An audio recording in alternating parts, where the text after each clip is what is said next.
If I were to think back on three people that had a huge impact in my life outside of my family, I would say there are three teachers that immediately come to mind. Three wonderful teachers that when I was younger, really left an imprint on my heart as well as a huge impact on my life that I still think about today.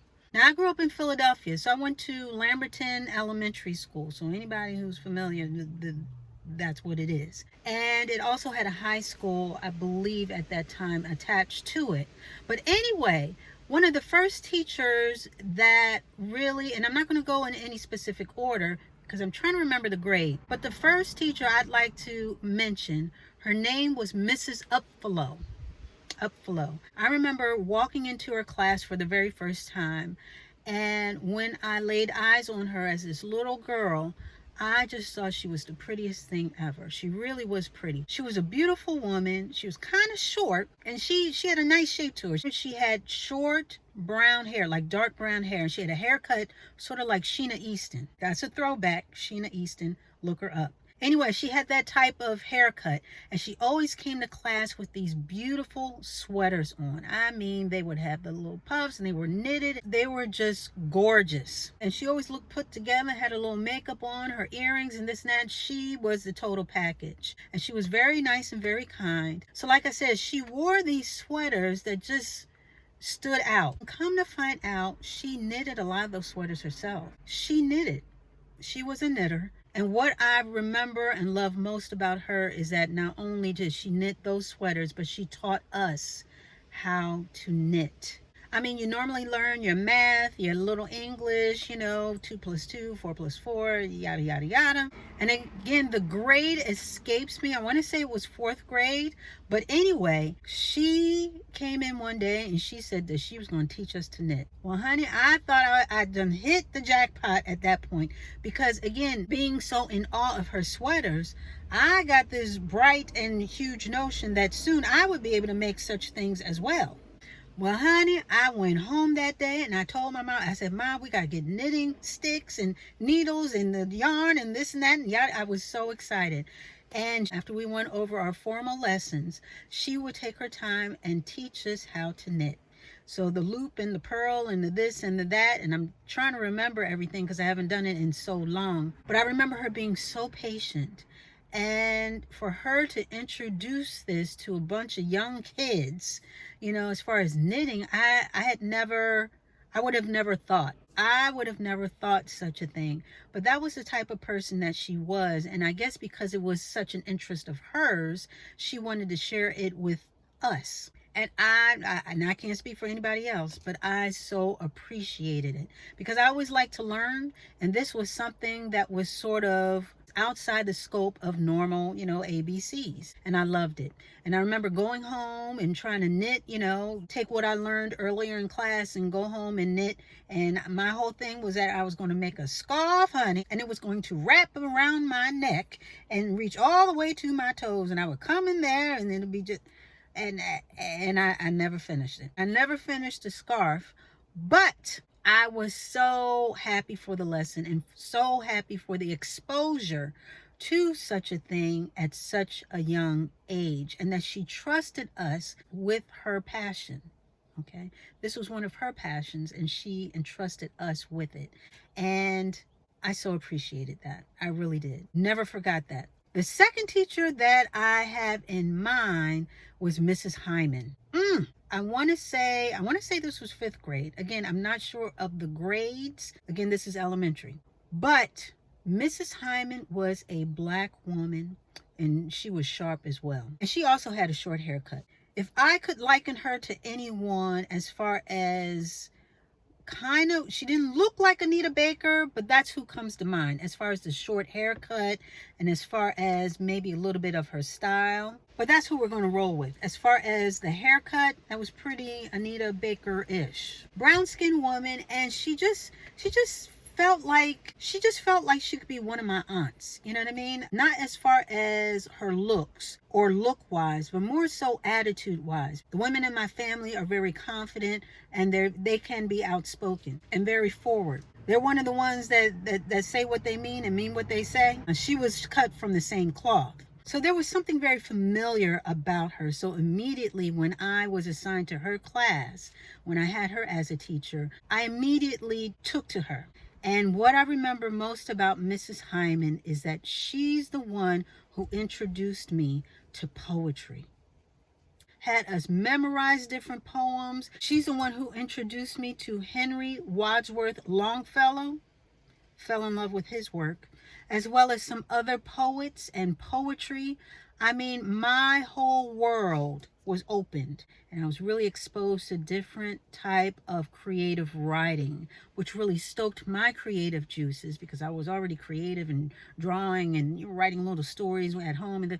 So to have this continuation in school and have someone who was maybe even more passionate about the written word, I was in my element. She not only helped to stoke the creative side, but also instilled this level and expectation of excellence. She really did. If you want to talk about excellence and someone who's really about setting high bars for their students, she was one of those people. She didn't accept a whole bunch of mediocrity. She wanted you to speak well. She wanted you to speak up. She wanted you to have your homework. She wanted you to recite these poems. She didn't want any nonsense in her classroom, but she wasn't mean. She wasn't a mean person. She was very direct. And it almost like she would flip it on you. So if you did something, it was more like, okay, now did that make sense? You know what I mean? That type of thing, instead of this whole, finger wagging and all this other stuff. But I just gravitated towards her, and I so appreciated her, and she was huge in my eyes. Again, she wasn't a tall woman, but everything that she brought into that classroom and all the expectations and the way she treated us in a way where you wanted to do well, where you wanted to please her, where you wanted to bring in your homework and have her give you the star or whatever accolade that she offered. I so appreciated that because I wanted to emulate that. I really did.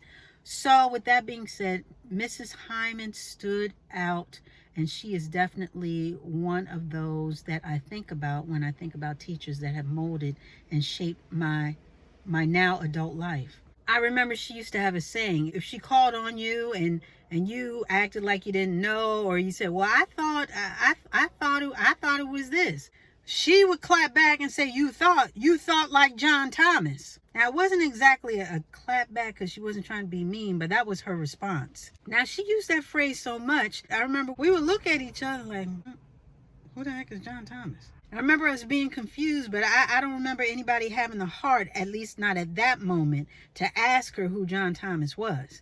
But eventually someone did. I don't remember. And she said, "Oh, I'll tell you, I'll tell you later." So that was an ongoing thing until later she told us who John Thomas was. And now it's been years now, so I don't exactly remember. I want to say that she was referring to Doubting Thomas, which is a Bible reference to Thomas in the Bible, the disciple that didn't believe that Jesus had come back. But don't quote me on that. I don't remember who John Thomas is. I really don't. Don't tell Mrs. Hyman. But I so appreciated her. And the third teacher that I think of, I cannot remember her name, but I can see her in my head. And I think she might have been third grade. But she was very tall, and she reminded me of Big Bird, but in a very loving way. Tall white woman with blonde hair, and she wore glasses, so her eyes looked bigger, and her haircut was sort of like a Princess Diana haircut, and she was pregnant at the time, or she later became pregnant. But what I remember most about her was how kind she was. She was one of the nicest people I have ever met, even to this day. I can honestly say that. She was so nice to the kids, and she was never condescending. Not that I remember, because as a kid, I didn't even know what condescending was. But me thinking back on it, I never felt less than. I never felt like, oh, these darn kids, you know what I mean? But she was very loving, and very nice, and she was a very good instructor. Now, there are teachers out there who can teach, and there are other teachers that are very good instructors, and she was a great combination of both. She was direct, but she knew how to handle us, if you will. There was a certain levity to her where she could sort of go with the flow, but at the same time, you knew what it was. It's class time, so get it together. I remember her only losing her patience once. And when she did in class, and she yelled at one of the students because they were acting a fool, I'm sure. And I think she was pregnant at the time. So Lord only knows how she was even able to deal with us even up till then. But with that being said, I've only heard her lose her patience once. And when she did, the whole class got quiet. Because you knew that if she was upset, then something's wrong. But I remember loving learning in her class. I really did. I loved showing up. I loved my classmates and that whole group that we were in, that I was mixed in with. And she was just a delight to be around. I trusted her. It seemed like you could come to her with anything and she would understand. So with her being pregnant, I knew she was going to be a wonderful mother. I thought that as a little kid, because the way she treated us, it was like a mother hen, or a mother duck with her little ducklings, you know what I mean? And it's funny, I saw her years later. I was working on City Line Avenue at some rinky-dink video store. Y'all remember those? Yeah, video. Okay. And she walked in, and my eyes got big as saucers. I couldn't believe it. I said, "Oh, this is such and such. Oh my gosh, I got to." It was almost like she was a superstar. I wanted to be the one to ring her up. So I rang her up and I said, "Hey, I don't know if you remember me, but I used to be in your class. I used to be in your third grade class, yada, yada. My name is yada, yada, and blah, blah, blah, and so forth and so on." And she just looked at me, and you could see she was sort of like taken aback, and she sort of sheepishly said, "Well, I taught a lot of kids, And I said, "I know you probably don't remember me, but I just wanted to let you know that I still remember you, and thank you." Well, honey, she appreciated that. She was very humbled by it, which I knew she would be. She had not changed a bit. I mean, even in her look, she looked well. She looked good, still had the blonde hair, maybe a little grays in it, but she looked good. She looked good. She looked like she was fresh out the box, you know what I mean? And she just thanked me, and we just parted ways. But I had to let her know that she made a big impact on my life, that I really appreciated her as a teacher. So I just wanted to come in here and give a shout out to all the teachers and all the mentors and all the people that really take other people under their wings. It's a huge job. We all know that. Being a mother is teaching. Being a father is teaching. Everyone at some point in their life is a teacher. From the way that we talk, the way that we walk, the way that we interact with people, we are teaching those around us not only who we are, but what we're about. So whether you want to be a role model or not, someone is seeing you as that. And you never know who's looking. You never know who's looking at you and taking mental notes. That's why it's so important to just be mindful of how you carry yourself. And again, you're not responsible for anybody else, per se. I'm talking outside of kids and this and that. But you're not responsible for other people's reactions and what they take from you and their interaction with you. However, why not leave the best impression possible? Why not sow a seed of positivity as opposed to something negative? The whole point is that you never know what impact you can have on somebody's life. Because every time you interact with somebody, you are leaving a mark. So though you may not be a teacher professionally, you are a teacher nonetheless.